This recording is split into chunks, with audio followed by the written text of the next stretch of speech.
दोस्तों मैं सच कहता हूँ, आज मैं बहुत ज़्यादा खुश हूँ। आज से करीब 2.5 वर्ष पहले मैंने जब राजी फिल्म का रिव्यू किया था, तो उस रिव्यू में मैंने उस फिल्म की घिनौनी मानसिकता के बारे में चर्चा की थी कि किस प्रकार से उस फिल्म में पाकिस्तान को मासूम दिखाया गया है, कैसे सारे के सारे झूठे तथ्य उस फिल्म में दिखाए गए हैं, किस प्रकार से हमारी ही रॉ को उसमें बहुत क्रूर दिखाया गया है। और जो 1971 के युद्ध के समय वहाँ पर बांग्लादेश में लाखों लाखों बांग्लादेशियों का नरसंहार किया गया था। 30 लाख के करीब, 6 लाख के करीब बांग्लादेशी जो महिलाएं हैं, जो बच्ची आए हैं, उनके साथ में किस प्रकार से पाकिस्तानी आर्मी ने सामूहिक बलात्कार किए थे, कैसे वहाँ पर हिंदुओं का नरसंहार हुआ था। इस पूरे विषय, इन सारी बातों को उस फिल्म में किस प्रकार से छुपाया गया था, इन सब के बारे में मैंने उस रिव्यू में चर्चा की थी। और इस फिल्म की जो विकृत मानसिकता है, जो बहुत गिरी हुई मानसिकता से जो ये फिल्म बनाई गई है राजी, उसकी पोल मैंने करीब 2.5 वर्ष पहले ही खोली थी। पर देखिए, उस रिव्यू के बाद में मुझे बहुत सारी गालियाँ पड़ी। आज भी आप वो हमारा रिव्यू देख लीजिए, उसके नीचे के कमेंट्स अभी भी आप पढ़ लीजिए जाकर।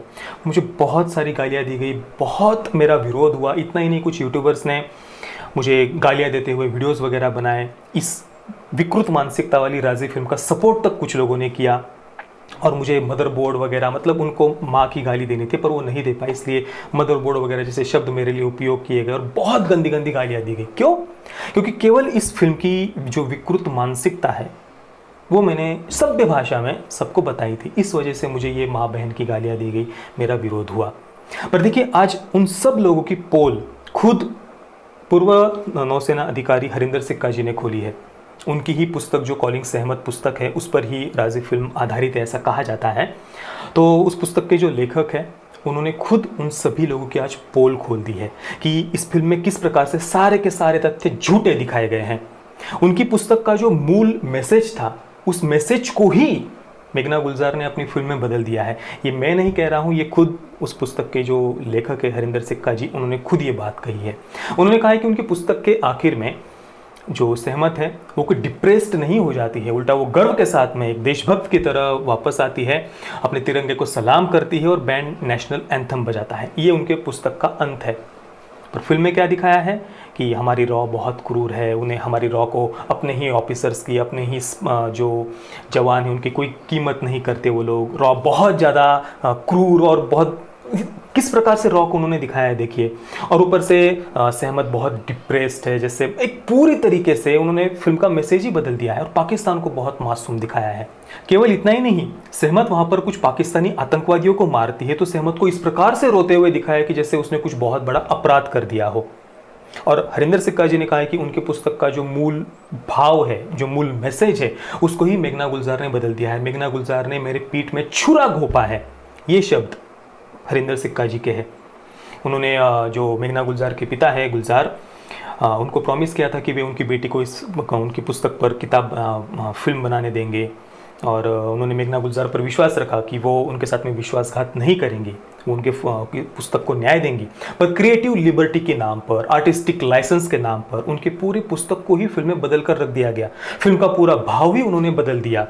वो टेक्निकली भी फिल्म इतनी ज़्यादा वाहियात है, आप अगर ध्यान से उस फिल्म को देखेंगे ना तो एक एक सीन में हम देख सकते हैं किस विकृत मानसिकता से वो फिल्म बनाई गई है। हर एक सीन उस फिल्म का प्रॉब्लमैटिक है, अगर आप ध्यान से उस फिल्म को देखेंगे तो। मैंने उस फिल्म के बारे में कई सारे वीडियोस में चर्चा की, केवल राजी के रिव्यू में ही नहीं, उसके बाद भी मैंने 2018 की टॉप 15 वर्स्ट फिल्म्स की जो मैंने लिस्ट बनाई थी, उस लिस्ट में भी मैंने इस फिल्म को सबसे टॉप पर रखा था। 2018 की सबसे वर्स्ट फिल्म थी ये। उतना ही नहीं, मैंने रोमियो अकबर वॉल्टर, जो जॉन अब्राहम जी की रॉ फिल्म आई थी, उस रिव्यू में भी मैंने इस फिल्म की विकृत मानसिकता को बताया था। देखिए, रॉ भी सेम विषय पर आधारित है, पर उसमें जो नरसंहार हुआ था बांग्लादेश में, उसको भी दिखाया गया और काफ़ी अच्छी तरीके से उन्होंने इस विषय को हैंडल किया है। पर राजी में सब कुछ उन्होंने बस वाइट वॉश करने की कोशिश की। पाकिस्तान को मासूम दिखाने के चक्कर में ये फिल्म इस हद तक गिर जाती है कि हम डिस्गस्टेड फील करते हैं इस फिल्म को खत्म होने के बाद में। मैंने खुद देखा इस फिल्म के एंडिंग में, जब मैं थिएटर से बाहर निकल रहा था तो लोग कितना डिस्गस्टेड फील कर रहे थे, लेकिन फिर भी इस फिल्म को सपोर्ट उस समय सारी की सारी मीडिया सपोर्ट कर रही थी, ऐसे तारीफों के पुल बांध रही थी, इस प्रकार से इसकी प्रशंसा कर रही थी कि भाई ऐसी फिल्म जैसे बॉलीवुड में कभी बनी ही ना हो। ये पूरा इकोसिस्टम इनका किस प्रकार से वर्क करता है, देखिए कि जहाँ पर भी पाकिस्तान को मासूम दिखाया जाए, हमारी आर्मी को नीचा दिखाया जाए, वो सारी फिल्में उनको बहुत पसंद आती है। चाहे हैदर हो, या ये राजी हो या न्यूटन, इन जैसी बहुत ज़्यादा विकृत मानसिकता की जो फिल्में बॉलीवुड में बनी हुई है, उनको अप्रिशिएट करने वाले लोग आज भी हमारे बड़े बड़े पदों पर बैठे हुए हैं। ये कितना ज़्यादा दुखद है। आप देखिए, हरिंदर सिक्का जी ने एक और बात कही कि राजी का जो प्रीमियर शो है वो उसके रिलीज से 2 महीने पहले किया गया था दिल्ली के इंपीरियल होटल में, पर हरिंदर सिक्का जी को ही नहीं बुलाया गया। जिनकी पुस्तक पर वो फिल्म आधारित है ऐसा दावा करती है मेघना गुलजार, उनको ही उस प्रीमियर शो में नहीं बुलाया गया और कई सारे लोगों को बुलाया गया था। और हरिंदर सिक्का जी ने कहा कि अगर उनको उस समय 2 महीने पहले बुलाया जाता तो वो उस फिल्म को रिलीज ही नहीं होने देते, वो ऐसा होने नहीं देते जो उस फिल्म में दिखाया गया है। वो हरिंदर सिक्का जी ने कहा कि उनका उस पुस्तक को लिखने का उद्देश्य ये था कि जो कश्मीरी है वे भी इस देश से प्रेम करते हैं, ये बात वो दिखाना चाह रहे थे। मैंने भी हमारे राजी के रिव्यू में यही बात कही थी कि हमारी जो भारत की वीर बेटी है सहमत जी, जिन्होंने देश के लिए इतना बलिदान दिया, उनके बलिदान का राजी अपमान करती है। और हरिंदर सिक्का जी ने भी यही बात कही कि उनका जो फिल्म का मैसेज था, उस मैसेज को ही उस फिल्म में राजी में पूर्ण रूप से बदल कर रख दिया है। और देखिए, मुझे बस इसी वजह से गालियाँ पड़ी क्योंकि मैंने सहमत खान जी का जो अपमान किया गया था, उनके बलिदान का जो अपमान किया राजी में, वो मैंने बस बताया। मैंने सहमत खान जी के सम्मान की बात की, उनके बलिदान का मैंने गौरव किया, इस वजह से मुझे गालियाँ पड़ी। ये देखिए किस प्रकार की मानसिकता है हमारे देश में। अगर अफजल गुरु की बरसी मनाने वालों को हम सपोर्ट करते हैं तो हम सेक्युलर बन जाते हैं, लेकिन अगर हम सहमत खान जी का गौरव करते हैं, उनके बलिदान का गौरव करते हैं, गुणगान करते हैं, तो हम सांप्रदायिक बन जाते हैं। ये मानसिकता बन गई है आज कुछ लोगों की।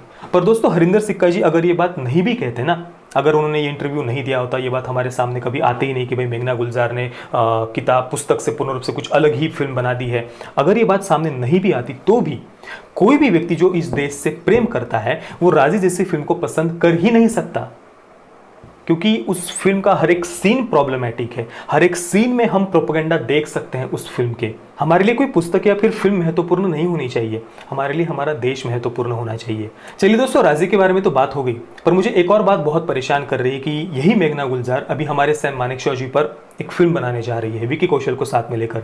अब पता नहीं उस फिल्म में ये किस प्रकार से इतिहास को तोड़ मरोड़ कर प्रेजेंट करेंगे, क्योंकि जिस प्रकार से इन्होंने पुस्तक के पूरी मूल भावना को ही जिस प्रकार से चेंज किया है पाकिस्तान को मासूम दिखाने के लिए, हमारी रॉ को क्रूर दिखाने के लिए, तो पता नहीं हमारे सैम मानेकशॉ जी पर जब फिल्म बनाई जाएगी मेघना गुलजार के द्वारा तो उसमें ये क्या दिखाएंगे।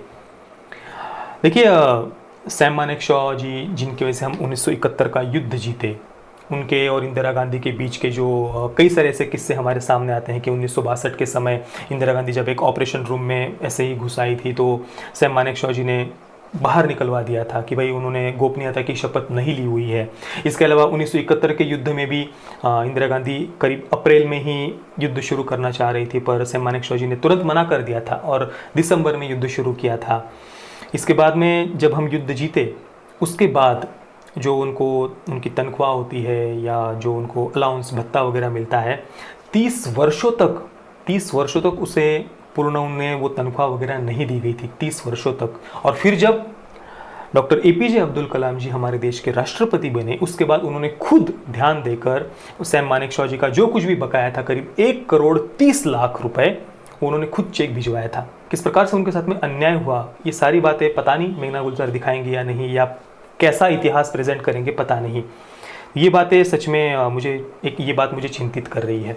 पर चलिए, एक बात की मुझे बहुत खुशी है कि हरिंदर सिक्का जी ने ये जो इंटरव्यू दिया है, इस वजह से मेघना गुलजार ने किस प्रकार से उनके साथ में धोखा किया, उनकी पीठ में छुरा घोंपा, ये बातें आज हम सबके सामने आ गई है, ताकि अगर अगली कुछ फिल्मों में वो प्रोपेगेंडा अगर फैलाती भी है तो लोग सावधान रहेंगे।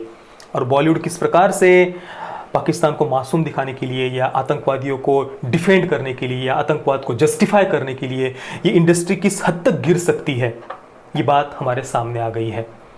चाहे द फैमिली मैन हो, पाताल लोक हो, या घुल हो, या लैला हो, या फिर हैदर हो, या फिर राजी हो, या फिर न्यूटन हो, ये सारी फिल्में किस प्रकार से हमारी यंग जनरेशन की बुद्धि भ्रमित कर रही है, ब्रेन वॉश कर रही है, ये बातें लोग धीरे धीरे समझेंगे, कभी ना कभी तो समझेंगे।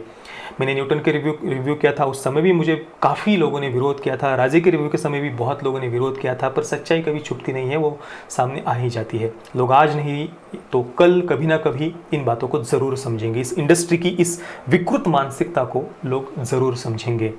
जय श्री राम, वंदे मातरम।